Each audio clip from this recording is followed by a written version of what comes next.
আবারও স্বাগত খেলার সময়। কুমিল্লায় আর্জেন্টিনা মিশর ফুটবল ম্যাচকে কেন্দ্র করে দুই পক্ষের সংঘর্ষে এক ব্রাজিল সমর্থকের মৃত্যু হয়েছে। স্থানীয়রা জানান, রাতে আর্জেন্টিনা মিশর ম্যাচ চলাকালে মিশর প্রথম গোল দিলে শরীফুল ইসলাম উল্লাস প্রকাশ করেন এবং আর্জেন্টিনা সমর্থকদের কটাক্ষ করেন। এ নিয়ে উভয় পক্ষের মধ্যে বাকবিতণ্ডা শুরু হয়।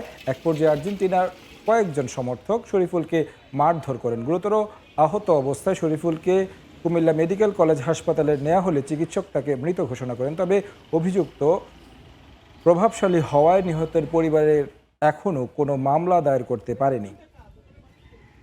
গোল হয় না মানে তোর বাপে গোল দিছে এভাবে এক কথায় কয় তোরে আজকে খাইছি, এক কথায় দুই কথায় এরা হাতাহাতি করছে। পরে আমরা লোকজন সবাই সরাই দিছি, আমরা তো বাইরের লোক। তারপরে ওরা না মানিয়ে আবার এরে রুমে নিয়ে গেছে। রুমে নিয়ে যাওয়ার পর অনেক মারামারি করছে।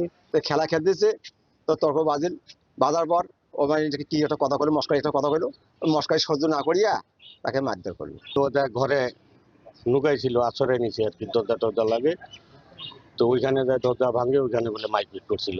যখন ও অসুস্থ তখন ওকে বাইর করে নিয়ে মেডিকেলে নিয়ে গেছে।